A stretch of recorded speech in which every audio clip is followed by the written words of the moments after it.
નમસ્કાર વિદ્યાર્થી મિત્રો, ભાવિક સરના ફરીથી એકવાર નમસ્કાર. ચાલો હવે આજે હું તમને એવા પ્રશ્ન આપું છું જે 100% આ વર્ષે પાકા કરી લેજો. ન સમજાય તો મને કોમેન્ટથી જણાવજો. પહેલો ક્વેશ્ચન છે, ગ્લુકોઝના વિઘટનના વિવિધ પરિપથ સમજાવો, જે તમને ચેપ્ટર 5માંથી મળશે. તો આ પ્રશ્ન 100% પાકો કરજો. સેકન્ડ ક્વેશ્ચન છે, રુધિર વાહિનીઓ એટલે શું, તેમના પ્રકાર જણાવો. એટલે એની અંદર તમારે ધમની અને શિરાની માહિતી લખવાની છે, જે તમને ચેપ્ટર 5માંથી જવાબ મળશે. ત્રીજો પ્રશ્ન છે, જારક શ્વસન અને અજારક શ્વસન સમીકરણ સાથે સમજાવો. એ પણ તમને ચેપ્ટર 5માંથી મળશે. એરોબિક અનએરોબિક રેસ્પિરેશન તરીકે ઓળખવામાં આવે છે.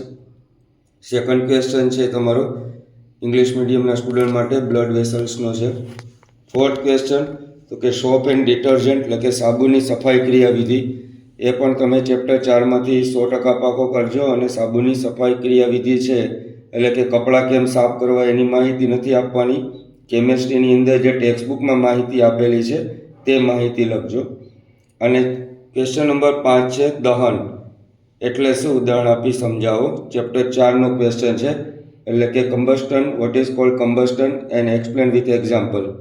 તો આ 5 પ્રશ્ન છે મિત્રો 100% પાકા કરી લેજો. આવા બીજા 5 પ્રશ્નો હું તમને આવતીકાલે આપીશ. તો આટલા પ્રશ્નો પાકા કરી લેજો અને બાકી આગળ વધતા રહેજો.